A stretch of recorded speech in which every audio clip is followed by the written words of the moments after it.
I've overlooked a very critical thing while trying to set up this 4-link front suspension. Alright guys, we're back on the Pajero again today. Last time when we left off, we got the engine sitting roughly where we thought we needed it. Turns out after we measured the clearance between the axle truss and the bottom of the engine oil pan, it is 2.5 inches too low. So we got to get the engine up a bit higher. The reason we didn't get it up higher earlier is because we've got clearance issues with the intake manifold and the hood, and also with the firewall there. So after doing a little bit of research, it looks like we're probably going to want to go to an LS6 style intake manifold, or if we change these cylinder heads to like LS3 or something else with the rectangle port intake ports on there, then we would go to like an LS3 intake. Either one of those two options is significantly lower than this one, which is going to give us plenty of room to lift the engine up, and we might still go back a bit further with it. But first things first, intake manifold's got to come off. Then we're going to space up the dodgy temporary mounts that we've put on here to get us an extra 2.5 inches up from where we are now, which will give us plenty of clearance from our axle to the oil pan. And then we can start making our 4-link. So let's get stuck into that right now then.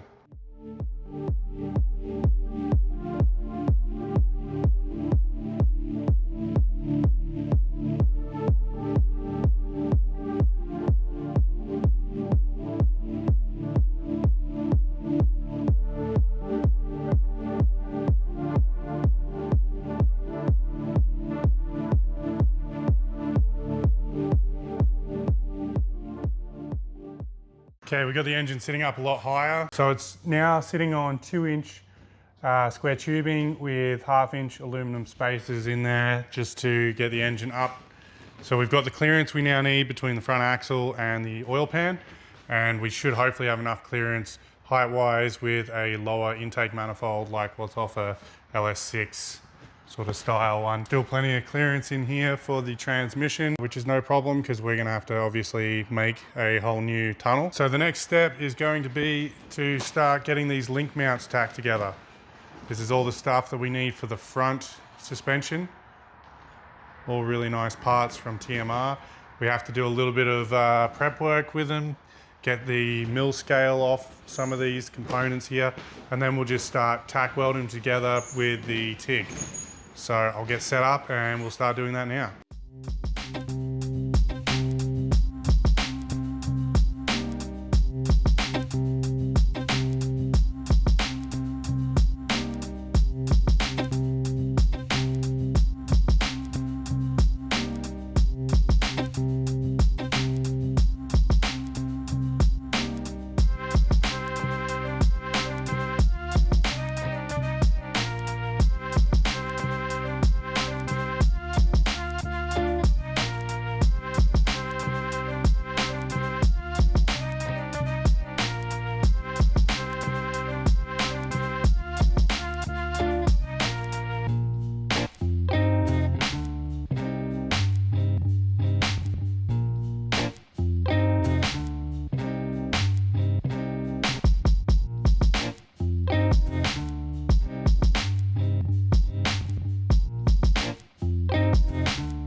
Okay, we've got all the control arm link brackets for the front tacked together. This is the upper one on the frame.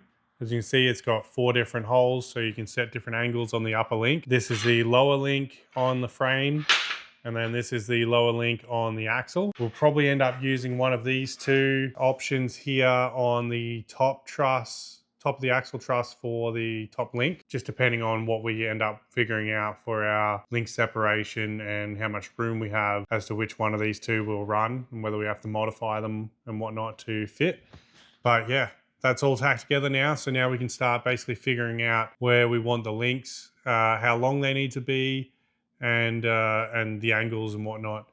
So we have this tube here, which we're going to use temporarily so we can make our links roughly 46 inches on the front. This is just cheap tube. We will end up going with either DOM or some like solid aluminum links later in the future. But right now, since we've got to mess around and figure out all the angles and everything, this is cheap stuff, quick and easy to cut that to shape or length or whatever, and tack weld it onto the heim joints. So that's the next step.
Got all the front link mounts welded out and then replicated the driver's side, or what we did on the passenger side, and moved it over to the driver's side. So all I did was actually move the axle lower link mount up a little bit higher. And I did that so as I get a little bit more ground clearance at the axle, as well as to decrease the distance from the lower link to the upper link, as we would have had way too much link separation. So this brings it back down to just under 10 inches there, roughly. So what you can see, that link there, and probably this one might end up just a little bit higher. And then, yeah, I got this mount here just clamped on in the same position as what the other side is over there. Then we just jacked it all the way up. So this is 7 inches of up travel from ride height. As you can see, we've got about ½ inch of clearance there for the oil pan to the truss. And the next thing is going to be to start mocking up and getting the upper link mount situated on the truss. So we've got plenty of clearance as far as the engine goes from here to here to get the link mount in place, even on this side as well. Where we don't really have much clearance is going to be the floor.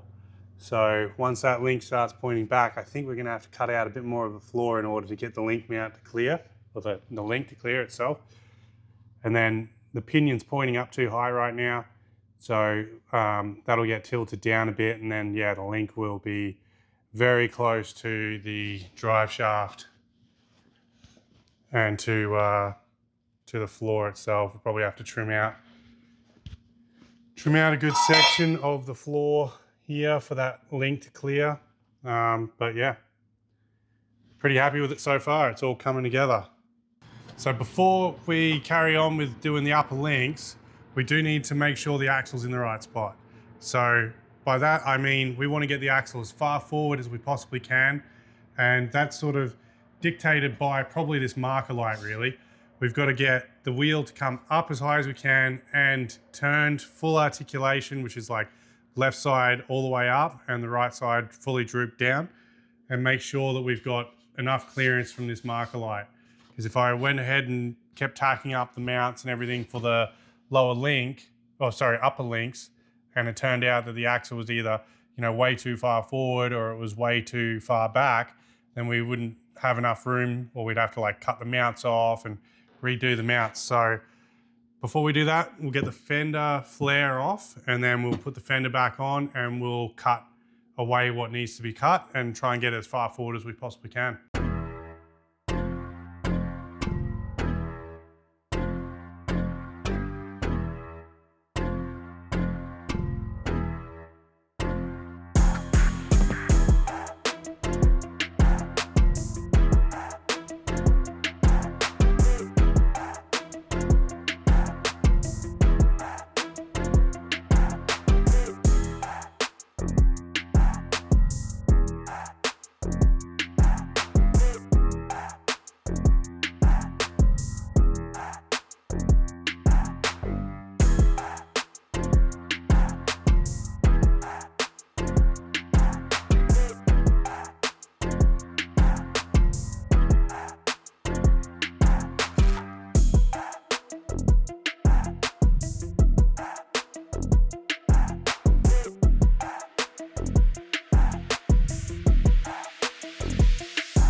got the top links sitting in place. This is all just temporary on, well, both sides really. That's the height that we want. And I've just cut up some box section just to space the left side up, or the right side. So space that side up 1.75 inches, just so as it's sitting at the same height as this other side here. Then we've just clamped the links on at the other end. There's quite a fair bit of triangulation there right now, but once the mounts actually are finalized and whatnot on the frame, it'll bring those links back out a lot more straight, so there won't be much triangulation, because, well, we can't really have too much triangulation anyway because we're running a track bar and mechanical linkage steering as per the class rules. You can see there's not much clearance there on the upper control arms whatsoever, so obviously there's going to be some more cutting going on. But this is roughly about the link separation that we wanted at the other end, which should give us a reasonable amount of anti-dive, and hopefully our caster angles will look pretty good too. Right now we're sitting at around 4 degrees of caster, about 7 degrees on the pinion. So we'll have to start cycling some stuff and see how it looks. So I've spent way too long making a scaled down model of the front suspension. Everything is half the scale of what's on the vehicle. It took a long time to get all these measurements correct, both on the front axle, the length of the links, and the degree of the lower control arm. However, this is sitting at ride height. We've got a good amount of pinion angle, the right amount of caster, and then as you can see, I've spent a long time plotting different holes, moving it around, moving the upper control arm around and whatnot, just to try and get the pinion to follow the arc that I would like. So full drop, which is 7 inches of down travel. We've got a decent pinion angle there. It's pointing down just a little bit, and the caster angle is maintained as well. So we've got somewhere around about probably 4 degrees of caster there. This will be somewhere closer around 5 degrees of caster. And then right up here, it's going to get a little bit extreme. It's probably pretty close to 8 degrees of caster, more or less, at full bump, which I don't think is really going to be a problem. And then we've ended up with our links needing to be 45 inches long on the lower, 43 inches long on the upper. And then with the measurements I've made here, I can scale that. I've scaled that up. So we're going to end up with 5 inches of link separation, which is the distance from this point to that point there in a straight line up. And then 4.5 inches of back spacing. So from here back this way, 4.5 inches, and up 5 inches gives us the location of where the upper link mount needs to be welded on. So I can now go ahead and tack those brackets on, and then I can cycle the suspension. As I did try before with the clamps holding the upper links on, and unfortunately trying to work 2 jacks, it did not work out very well. It snapped one of the clamps as one jack just suddenly just dropped on me, and the other jack didn't come down as fast, and it all articulated and, you know, whatever. We'll get the link tacked on now, or pretty much tack all 4 links on, and then remount the suspension, and then we can cycle it all properly and actually know where we're at.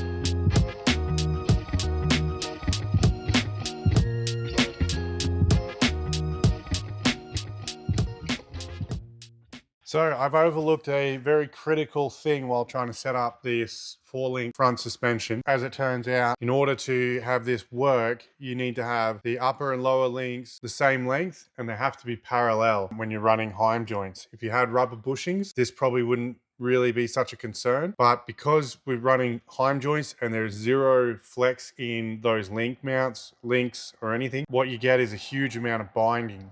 And that's probably why it broke the clamp off when I had the upper control arms just clamped to the frame earlier, is that it was binding up way too soon and it just snapped the clamp. So what you can see here is at full bump, you can see this line here that I've put there, and then see how as it comes up to full droop, ride height, full bump, you can see how the angle changes.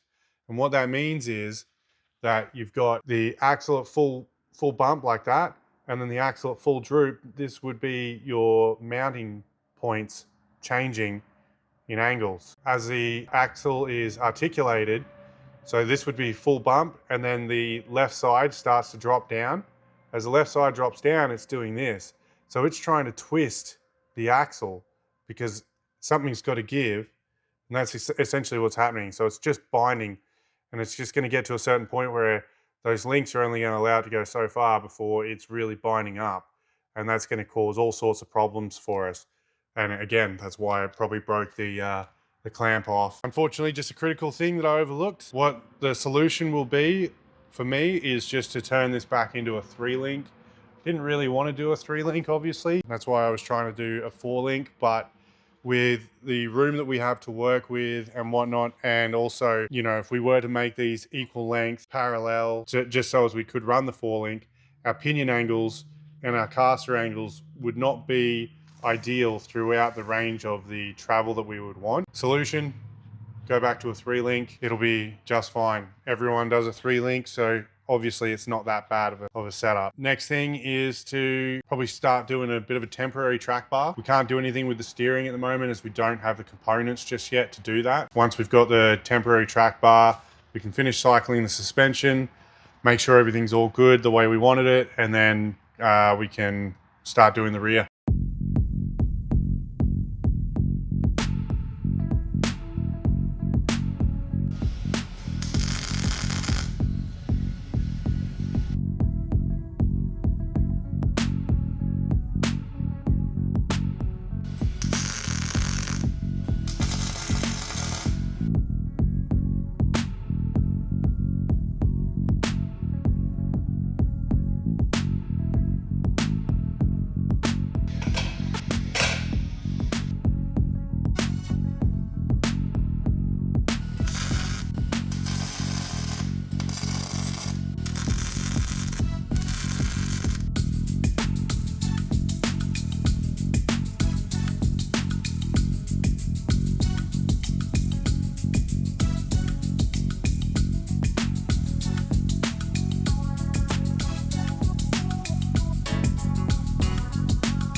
As it sits right now with the brake rotor touching the ground, that is full down travel on the driver's side.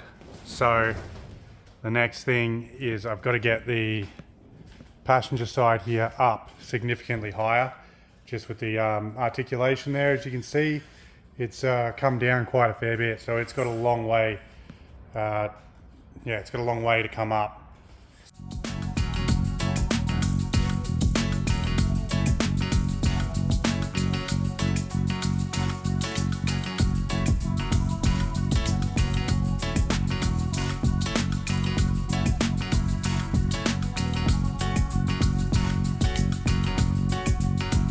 Okay, we've got to come up about 4 inches here, roughly at the axle. So pretty much this whole line right here has to go. So we'll cut that off, go from there.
Okay, that is all the way up, and I'm sure I should definitely do some more trimming there. Right now the tire is stuffed into the guard, fender, and there is no room whatsoever right here for turning, because we're going to get into that marker light, and there's probably not much room on the back right now either. So yeah, unfortunate thing about having such a short fender on these cars. But that is fully flexed right now, so roughly 14 inches of travel, so pretty happy with that.